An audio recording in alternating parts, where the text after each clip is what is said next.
El tema de hoy, así, es la suficiencia de Dios. Te invitamos a que tomes tu Biblia, la palabra de Dios, y busca el pasaje en Hebreos 10, 26 al 31. Hebreos 10, del 26 al 31. El hermano Andrés Martínez hará lectura de la misma. Dice así la palabra de Dios. Porque si pecáremos voluntariamente, después de haber recibido el conocimiento de la verdad, ya no queda más sacrificio por los pecados, sino una horrenda expectación de juicio y de hervor de fuego que ha de devorar a los adversarios. El que viola la ley de Moisés, por el testimonio de 2 o 3 testigos, muere irremisiblemente. ¿Cuánto mayor castigo pensáis que merecerá el que pisoteare al Hijo de Dios y tuviere por inmunda la sangre del pacto en la cual fue santificado e hiciere afrenta al Espíritu de gracia? Pues conocemos al que dijo, mía es la venganza, yo daré el pago, dice el Señor. Y otra vez, el Señor juzgará a su pueblo. Horrenda cosa es caer en manos del Dios vivo. Amén. Chacho. Me impactó sobremanera, que lo comentamos antes de comenzar el programa, horrenda expectación de juicio. Sí, muy. Ay, Señor. Hermanos, la semana pasada comenzamos esta primera parte de el tema, la ira de Dios. Y abordamos el tema hablando en primera instancia, que el hermano Jeremy nos trajo unos datos al respecto acerca de los pactos, ¿correcto, Jeremy? Sí, eso es así. En cuanto a... Entendemos que cuando vamos a la palabra de Dios para este tema, que es lo primero que deberíamos de hacer y no indagar en filosofías externas a la Biblia, es que en Génesis vemos que Dios establece un pacto con Adán. Y Adán representa así toda la humanidad y toda la creación. Y cuando Adán desobedece las estipulaciones dadas por Dios, violenta así el pacto. Y entonces, a causa de esa violación, entonces Dios históricamente establece el pacto de gracia. Y entonces lo establece con el campeón que va a surgir, que es Cristo, en Génesis 3, versículos 16 o 17, si me pueden corregir los hermanos, que Él establece enemistad con la simiente de la mujer y la simiente de la serpiente. Capítulo 3. En capítulo 3. 15. Y entonces, Cristo va a ser entonces ahora el nuevo representante de este pacto de gracia. Y entonces, ¿por qué pacto de gracia? Porque la ira de Dios precisamente va a caer a causa de la violación del pacto de obra. Y entonces Cayó sobre la mujer. Muy bien, exacto. Entonces, el pacto de gracia establece con un pueblo por el cual Dios va a salvar de la ira, precisamente. A través de su representante, que es Cristo Jesús. Eso, como un breve resumen de lo que hablamos la semana pasada, luego entramos en lo que es el pecado. Y el pecado lo definimos brevemente como todo lo que no agrada a Dios. Y respecto a esa parte, nosotros no podemos ver la ira de Dios y la ira del hombre, como muchas veces la vemos, porque hay una grandísima diferencia. El hermano Andrés Martínez la vez pasada nos comenzó hablando acerca de que la ira de Dios es ¿qué, Andrés? Un atributo, Divino. una cualidad de Dios. De Dios. Del que Él no tiene por qué avergonzarse. Al Muy bien. contrario. Muy bien. Al contrario. Cuando ese atributo que es innato a la naturaleza de Dios, oiga, es agredido por los pecados del hombre, ¿qué ocurre? Dios tiene o se ve obligado o viene obligado a descargar su ira. Pero Dios mismo, como nos habló el hermano Jeremy, Dios mismo provee ese medio para que ese pueblo de Dios sea salvo. A través no del pueblo per se, sino a través de ¿quién? De Cristo. A través de Cristo. Inclusive el perfecto sacerdote de Cristo, la suficiencia de la sangre de Cristo, provista en la cruz del Calvario para los elegidos de Dios. Has dicho algo que me adelanto un poquito el tema en el sentido de la suficiencia. Y es que tenemos que traer esto en el sentido de que a veces cuando no reconocemos que Dios es suficiente, y vamos a hablar de eso durante esta primera parte de nuestra locución, cuando Dios lo creemos como no suficiente, entramos en problemas con Él mismo. ¿Por qué? Porque vamos a provocar su ira. Eso es así.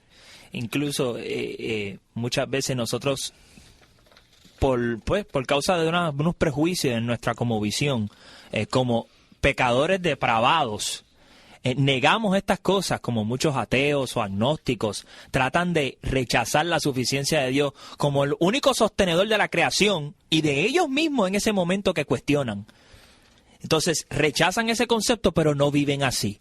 Viven confiando en el mundo, que ellos están en la uniformidad de la naturaleza, que el sol sale, que las lunas y las estrellas se mantienen, que todos los órdenes se mantienen, incluso dentro del ser humano mismo, con la moral y la razón, pero rechazan a causa del pecado la suficiencia de Dios. Amén. Cuando decimos la suficiencia de Dios, es bueno definir que no nos estamos refiriendo a esa suficiencia en Dios, que Dios no necesita Dios, a nadie, Ni nada. Exactamente. La suficiencia nos estamos refiriendo a como dice el Catecismo Menor y Mayor de Westminster, que el fin principal y más alto propósito de la existencia del hombre es glorificar y gozar plenamente de Dios para siempre. Si no me equivoco, esa es la primera pregunta del Catecismo Menor y del Mayor también. Que Dios es suficiente para llenar las expectativas y las necesidades del hombre. Y es precisamente esa cualidad que acabas de describir, que Dios es suficiente, la que el hombre pasa o da por... O sea, Ataca. Ataca. Eso es peor aún. Ataca. Definitivamente, estoy de acuerdo contigo. Ataca y depende como quiera. Y depende como quiera de él. Porque él está en el mundo de Dios. Él es creación de Dios, él le guste o no. Y Dios lo sostiene como quiera, independientemente. Él hace salir su sol sobre buenos y malos. Así mismo. Y hace llover y les da alimentos y lo sostiene, aunque ellos digan que Dios no es. Que no le gusta. Esa es la ceguera del pecado, hermano. Esa es la gravedad del pecado. De hecho, aquí yo hice, traje de un escrito, la ira de Dios no la podemos ver en la misma forma que vemos la ira del hombre. Las explosiones de ira del hombre por lo regular son pecaminosas.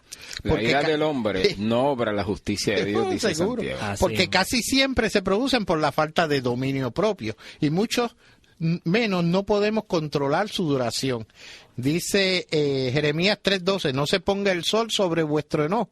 Dios nos dice en Jeremías 3:12, perdón, esto lo dice Efesios 4:26. Sin embargo, en Jeremías 3:12, no guardaré para siempre el enojo, cosa que muchas veces el ser humano no hace. Esto debe ser imitado por nosotros sus hijos. También es importante la forma en que se expresa la ira. El apóstol Pablo aconseja, quítense de vosotros toda amargura, enojo, ira, gritería y maledicencia. En Efesios 4:31 y en Colosenses 3:8. Pero la ira de Dios responde a su atributo divino, que era lo que nos estaba indicando el hermano Andrés. Amén. Que es inevitable, al ser un atributo de Dios, parte de o el carácter de Dios, responde precisamente a la injuria que le hace el hombre a Dios. Y como estuvimos hablando, con con toda la corona de favores con que Dios corona al hombre, el hombre se rebela contra la mano que le da de comer. Exactamente, eso mismo es. Eso mismo es. Señor, no. Es increíble como el hombre tiene esa capacidad de rebelarse, y no solamente eso, o sea, busca contagiar a otros para mantener ese espíritu o esa rebelión en una forma continua, pero nada, vamos a contagiarnos en el sentido de que el otro no está contagiado ya. Eso es lo que están haciendo, es levantando lo que ya tienen, lo que ya tienen en el alma. Correcto. Miren, hay un escrito aquí que es de una un devocional diario que se llama Alza tus ojos, y entonces nos habla acerca de, esto fue escrito para el 2005, y le dice, oigan esto, entonces el Espíritu de Jehová vendrá sobre ti con poder y profetizarás con ellos, y serás mudado en otro hombre. Cuando se te hayan cumplido estas señales, haz lo que te parezca bien, porque Dios está contigo. Eso está en 1 Samuel 10, 6 y 7. Eso se lo dijo Dios a través del profeta a Saúl. ¿Quién hubiera pensado que una persona con esa profecía y con esa determinación con que se le indicó esto, lo echara todo a perder? No porque nadie lo condujo a perder esa bendición, sino porque él mismo provocó perder esa bendición. Él mismo. ¿Por qué? Porque se alejó de todo el camino recto que el Señor le habría propuesto. Y cuando eso ocurre, hermanos, en el rey Saúl, tuvimos el desenlace que todos conocemos, ¿no? ¿Cuánto nos hubiera sorprendido que alguien nos diga en ese momento, ¿sabes quién será el principal obstáculo al cumplimiento de esa profecía? Él mismo. Él mismo, sin mirar para el lado, sin ninguna objeción de nadie, sencillamente él se tiró la soga al cuello. Incluso el pacto de obra, volviendo al tema del pacto, el pacto de obra se sostiene todavía para todo aquel que no recibe la bendición de estar en el pacto de gracia de Dios. Entonces, a causa de eso, cuando Adán peca, entonces toda la generación, toda la creación cae entonces en pecado. Pues crea este tipo de actitud que hemos estado discutiendo en cuanto a, se ha mencionado, en rechazo de reconocer no solamente la suficiencia de Dios, sino el juicio de Dios que va a venir. Tenemos que hacer un apunte, Jeremy, en ese sentido de que estamos imposibilitados de cumplirlo. Por eso mismo, entonces, como caemos en pecado, pero aún así, el pecador tiene la responsabilidad. Seguro. Por eso el pacto de obra se mantiene en ese sentido. Lo que pasa es que ahora el Señor, sabiendo esas cosas, establece un nuevo pacto por puro favor y gracia con aquellos elegidos que vienen y se arrepienten de sus pecados. Que Dios los llama. Dios los llama. Por eso el don del arrepentimiento Dios se los da. No sé si me estoy explicando. ¿Cómo no? Ok. Si quieren añadir otra cosa. Pero la relación entre las dos cosas están ahí. O sea, el pacto de obra y el pacto de gracia. Y no pueden ser en ese sentido como rechazados o canceladas en ese sentido, porque la gente piensa que porque estamos en un pacto de gracia, pues el pacto de obra entonces queda atrás. Sí. ¿Entiendes? Y se mantiene en ese sentido hasta que el Espíritu Santo regenera y entonces al no creyente a entrada al pacto de gracia. Siempre tenemos que partir de la premisa que es por esa regeneración que no es voluntaria. Exactamente. No es voluntaria porque no depende de nosotros. Estamos atados al pecado, pero lo que no quiero que la gente piense es que entonces, pues si Dios es el que trae arrepentimiento, pues yo no soy responsable entonces. Y eso no es lo que presenta la Biblia, hermano. Y eso es el problema de rey Saúl ahí también. Y no solamente eso, y ese es el problema que nos viene acompañando desde que cayó el pecado en el mundo a través de la persona o el representante federal de la raza humana, Adán. Sencillamente su apatía a rechazar el ofrecimiento de aquella fruta de parte de su esposa, Eva. Pues sencillamente trajo esa maldición del pecado sobre todo el ser humano. Que realmente esa es la raíz, es la desobediencia. Pues ese rechazo a la suficiencia de Dios. Cuando Dios dice, yo dije que no hicieras esto. Así es sencillo, una directriz. Y tú desobedeciste. Y entonces en Cristo, cuando vemos entonces la tentación en el desierto, hay una obediencia increíble cuando Satanás lo tienta. Y vemos como un paralelo del Edén en ese momento. No sé si Andrés Sí, no. Adán comete la infracción o la violación él le da una bofetada a Dios, porque de todos los árboles que están en el huerto puedes comer. Pero de uno nada más no podía comer. Y entonces engaña a Satanás a la mujer, pero el hombre no fue engañado. El hombre no fue engañado. Él decidió voluntariamente rechazar la suficiencia. Es eso lo que quería decir.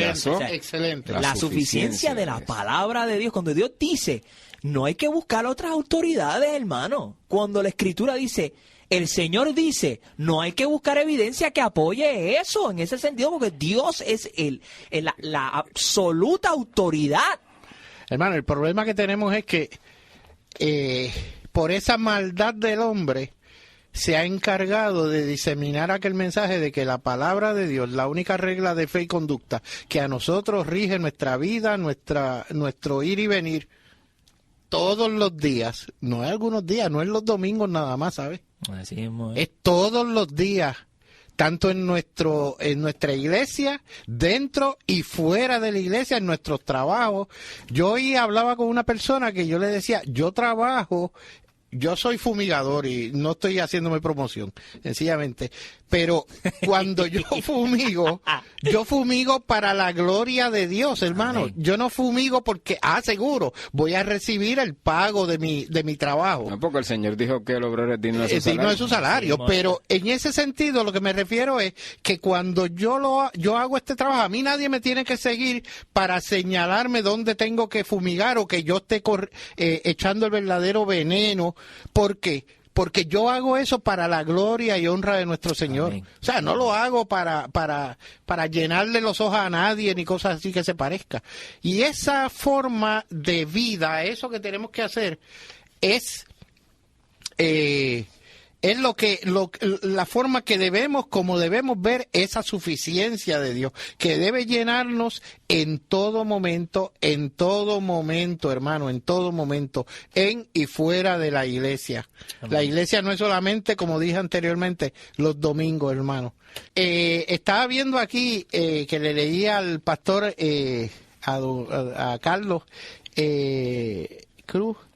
Le estuve leyendo esta anécdota de Lutero desalentado, no sé si ustedes la han leído. Se refiere a Martín Lutero, la siguiente anécdota. Una vez estaba yo, dice él, penosamente intranquilo por mis propios pecados, por la maldad del mundo y por los peligros que rodeaban a la iglesia.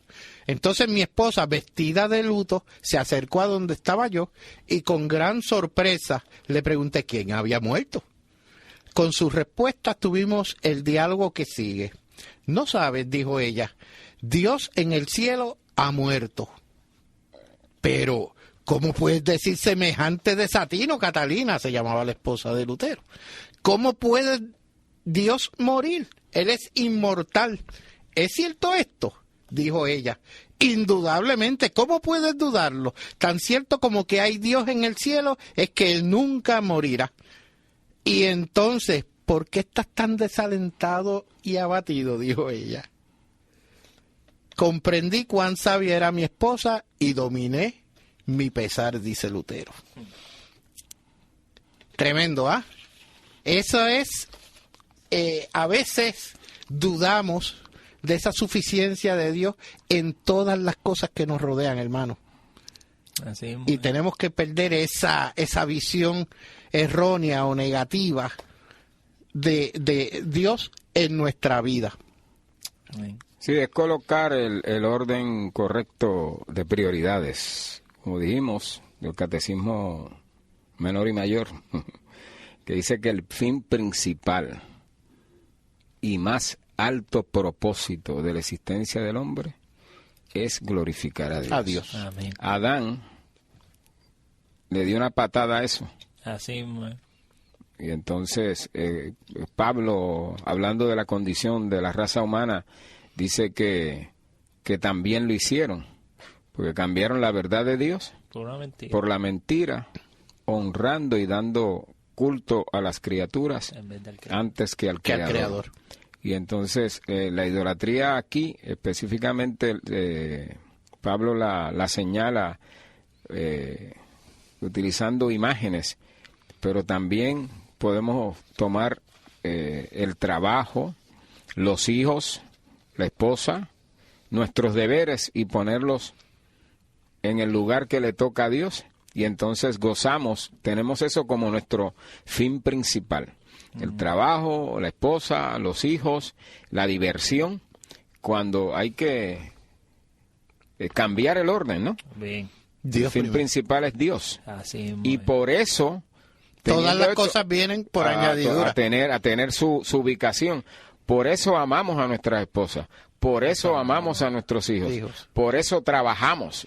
Porque nuestro fin principal y más alto propósito de la existencia del hombre es glorificar a Dios. Y ahí lo vamos a glorificar en nuestros trabajos, en nuestras casas, en todo lo que nosotros hacemos, teniendo como fin glorificar a Dios. Amén. Excelente, Andrés. De hecho, ese es el propósito de esto. Cuando en un principio, cuando comenzamos a dialogar acerca de esta continuación del tema de la semana pasada, acerca de la ira de Dios, nada mejor que redondear eso o sea, tenemos a un Dios airado en un momento determinado. ¿Qué podemos hacer nosotros? ¿Qué vamos a hacer nosotros, hermano? ¿Qué vamos a hacer para cambiar esa mentalidad o esa situación para con Dios? Oiga, reconocer en Cristo, nuestro único Señor y Salvador, todas las bendiciones que Él habrá de proveernos en nuestra vida y en nuestro diario. Pues bien, seguimos. Entonces, Andrés, entiendo que tienes una pregunta.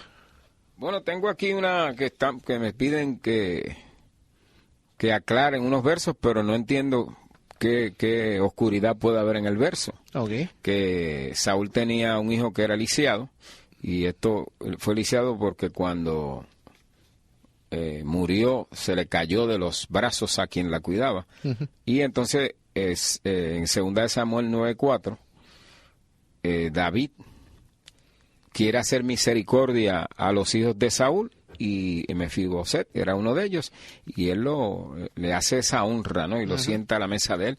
Por eso que no sé qué procura precisamente. La pregunta, o sea, sí, no está claro. Que aclaren, no sé, porque me parece que está claro. Okay. ¿Alguna otra pregunta? Lo otro era, si el hombre se apoya en su propio entendimiento, está rechazando la suficiencia de Dios. Eso estaba basado, creo que estaba basado porque eso es trastocar el orden. Exactamente. El que le dio el entendimiento y el que le sostiene el entendimiento es Dios. Es Dios. Así que si él coge el entendimiento y empieza y lo pone en el lugar de Dios, está haciendo del entendimiento su propio Dios. Ajá. Y es un idólatra. Exacto. Así mismo, y está rechazando la suficiencia de Dios. Sí, así mismo. O sea, su entendimiento viene de parte de Dios, porque Dios es el que da la inteligencia al hombre. Amén. Y si él va a adorar la inteligencia, se busca un paquete feo. Paquete feo, porque la realidad es que ¿qué es el entendimiento sin Dios? Como dice Andrés, no existe. El concepto no existe sin Dios. O sea, vanidad. No es aparte de la revelación en la Escritura, el entendimiento, el conocimiento. Los ateos y los agnósticos, no entiendo cómo ellos pueden cuestionar y asumir la facultad de cuestionar sin presuponer a Dios, haciéndose esas preguntas. O sea, tú no puedes comenzar del vacío o de un no sé y de momento tener un entendimiento, lógica y exhortar a la moral y a la injusticia. Mire, mi hermano, si tú no comienzas con la existencia de Dios y la suficiencia de Dios y en su palabra, usted no tiene base para ningún entendimiento ni para reclamar ninguna injusticia, nada, porque nada hace sentido sin Dios. Escucha esto, Jeremy. De Romanos 9:13 lo usan como una base. ¿Como una base para qué? Para este escrito que voy a leer ahora. Un caballero que pensaba que el cristianismo no era más que una colección de problemas difíciles, dijo en cierta ocasión a un anciano ministro: es una declaración sumamente extraña. Y cita: a Jacob amé, mas a Esaú aborrecí. Muy extraña, replicó el ministro, pero dígame, ¿qué es lo que en ella le parece más extraño? Oh, replicó, eso de que aborreció a Esaú. Vea usted, respondió el ministro, cómo son las cosas y cuán diferentemente estamos constituidos. Lo que a mí me parece más extraño es que haya podido amar a Jacob. Exacto. No hay misterio más glorioso que el del amor de Dios. A un pecador. A un pecador que merece, como dijimos la versión, el programa pasado, aniquilación total por la violación del pacto de obras. E inmediata. ¿Por qué Dios establece el pacto de gracia? Porque a Él le plació. No porque tú te lo mereces, porque tú te arrepentiste de alguna manera, porque tú eres el mejor de la última Coca-Cola del desierto que produjiste fe. No, Dios te salvó. Dios te llamó, Dios te amó. Desde antes de la fundación de los mundos, de todo. Así que si ejerces arrepentimiento, ejerces fe, es porque Dios te lo ha dado y Dios te lo ha transformado, hermano. Nada es tuyo. Nada es tuyo. Nada es tuyo. Y el que piensa así, juicio le llegará en ese día. Juicio. Está siendo idólatra porque está concibiendo a otro Dios que no es el Dios verdadero. Que no es el Dios verdadero. Oigan esto, de la providencia, en el capítulo 5 de nuestra Confesión de Fe de Westminster, dice la primera porción: Dios, el gran creador de todas las cosas, sostiene, dirige, dispone y gobierna todas las criaturas, acciones y cosas, desde la más grande hasta la más pequeña, por medio de su más sabia y santa providencia, según su infalible presciencia y el libre e inmutable consejo de su propia voluntad, Sí, para la gloria de su sabiduría, poder, justicia, bondad y misericordia. Andrés, ahorita tú tenías un pasaje, si no me equivoco, de Eclesiastés, Sí. ¿era? Dice así: el fin de todo el discurso oído es este. Eclesiastés 12, 13 y 14.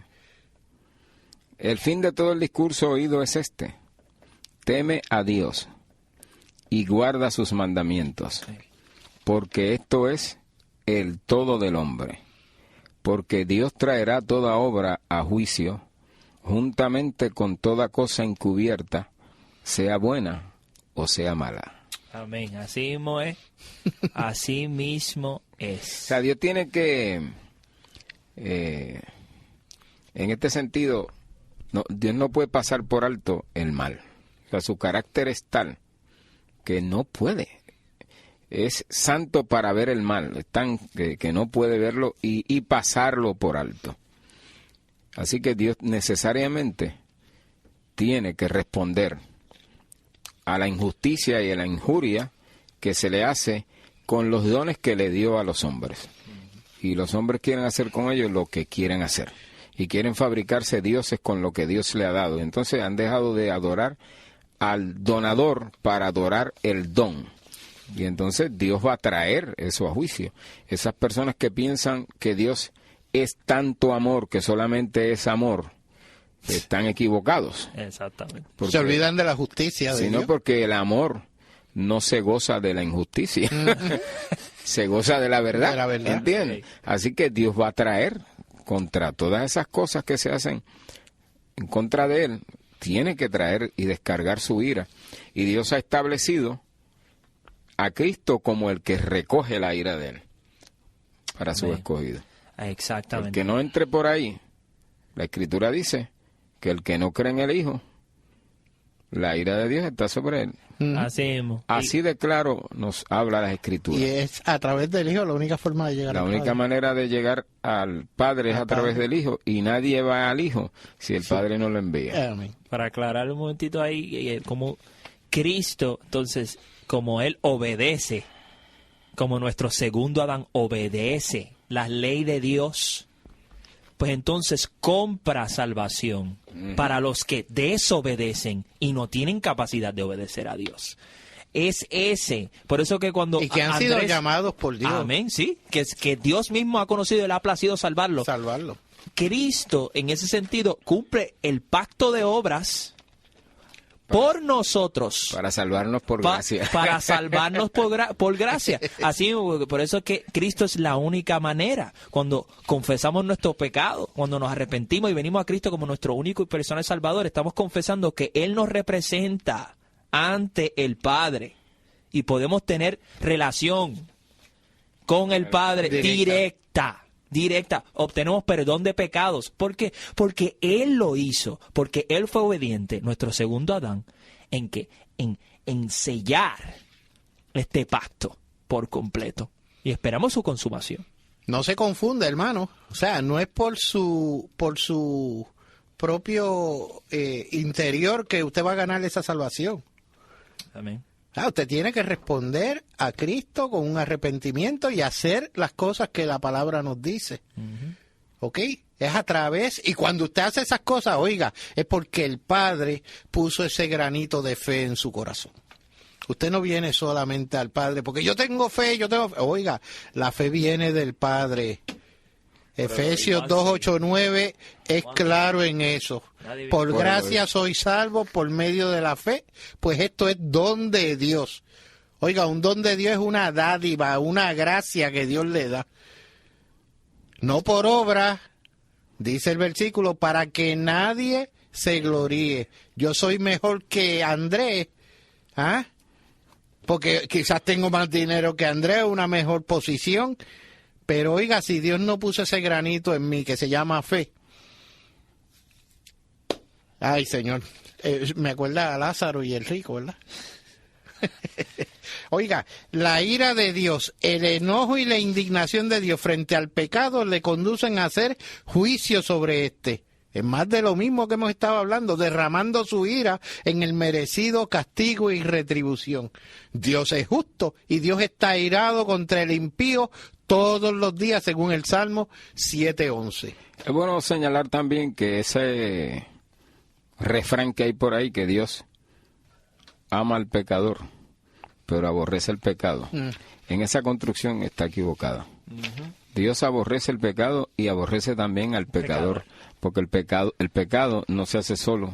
No, se sostiene en el hombre porque que nace de una violación al mandamiento de Dios. Y el pecado nace de su concupiscencia. Así que, él es pecador, y ya. Sobre él pesa la ira de Dios. Amén. Y el que no esté muerto ya, pues es la gracia que Dios tiene y los planes que Dios tiene y propósitos. Y por eso se sostiene en este mundo.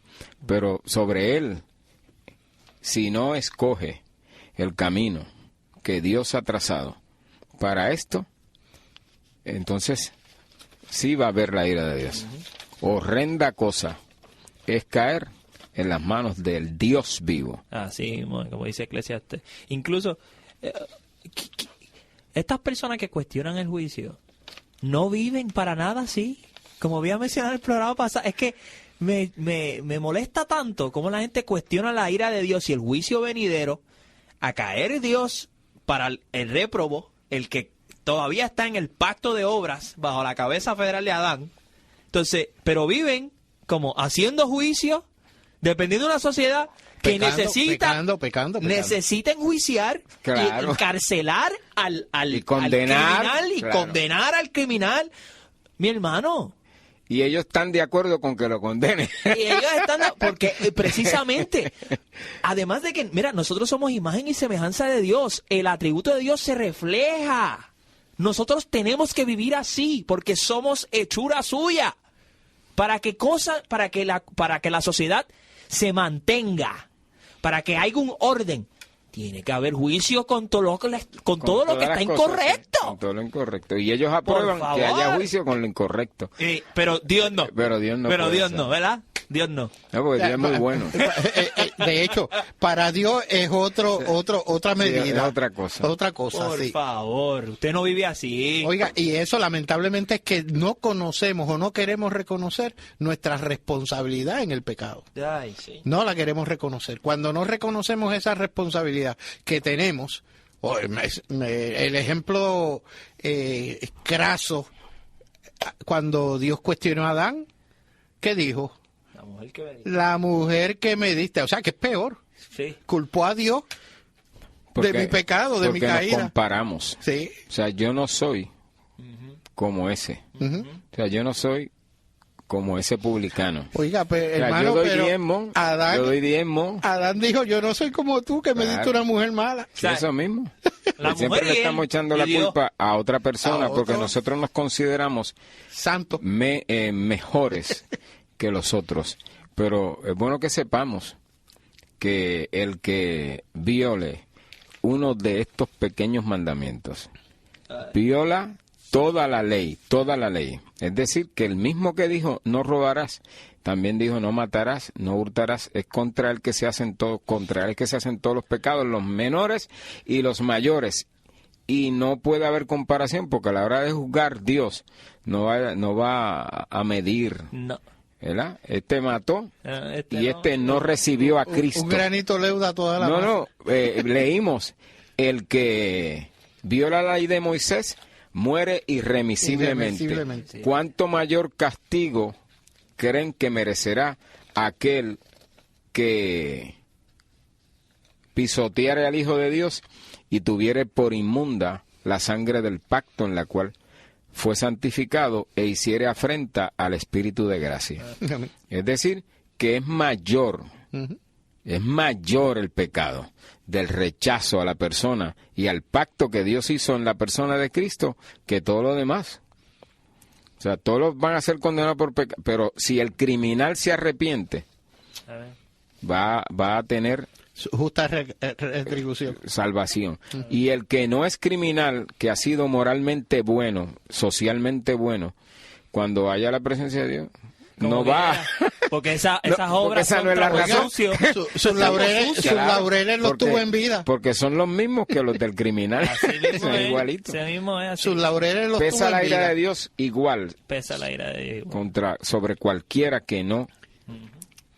Yo les iba a pedir, pero yo creo que hiciéramos un resumen, quizás como una conclusión, a modo de una conclusión, donde quizás lo que impera, hermano, venga a los pies de Cristo, arrepiéntase, Amén.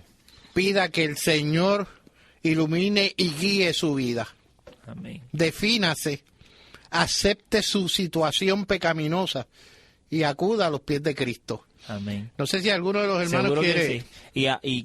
Quiero añadir que no es base a un escapismo de juicio. Ojo. Ah, ¿ok? No es un problema social. No. Es porque usted reconoce que usted es pecador. Como dice el pastor, usted es un saco de gusano. Así mismo es. Porque el pecado deprava todos los aspectos, todas tus facultades.